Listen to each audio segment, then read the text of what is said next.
Yeah, so ito guys, mag-gym muna tayo kasi medyo parang tumataba na tayo. So kailangan natin maging fit and healthy. So magka-cardio muna ako habang hinihintay ko yung magjowa. Please may kasama ako. So yan guys, tapos na ako mag-cardio niyan. So hinihintay ko pa rin yung dalawang magjowa. Ay, nakakapagod talaga mag-cardio. Yeah, so ayun, salamat naman at tumating na yung magjowa sa likod ko. So yan na nga po sila guys, tumating na sila, yan, jowa niya.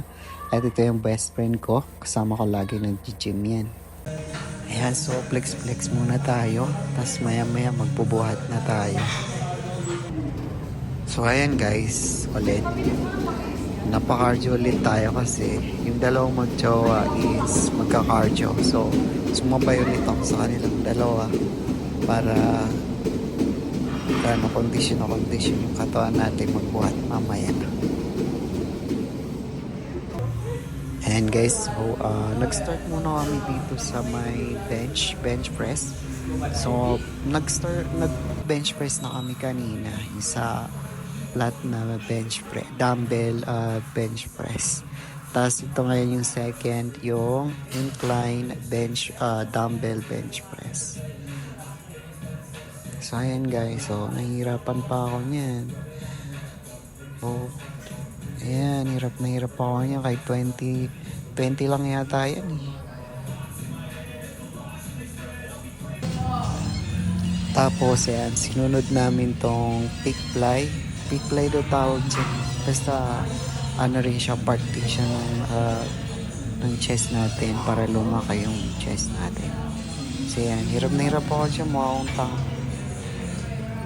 So mirror shot muna tayo guys, ayan. Tapos dito talaga ako nahirapan guys kasi sobrang nahirapan ako. Ayan o, hindi perfect yung yung pagbuhat ko. I know na hindi siya perfect. So in the future, makukuha din natin yan. Kasi kakabalik pa lang natin. So nakalimutan ko na yung mga kung paano siya gawin. So ayan guys, so after nun, kumain kami sa labas. Ayan. Nag-milk tea coffee. So ayun guys, yan lang muna ngayon. Then next video ulit susunod. So thank you guys sa panonood. Bye.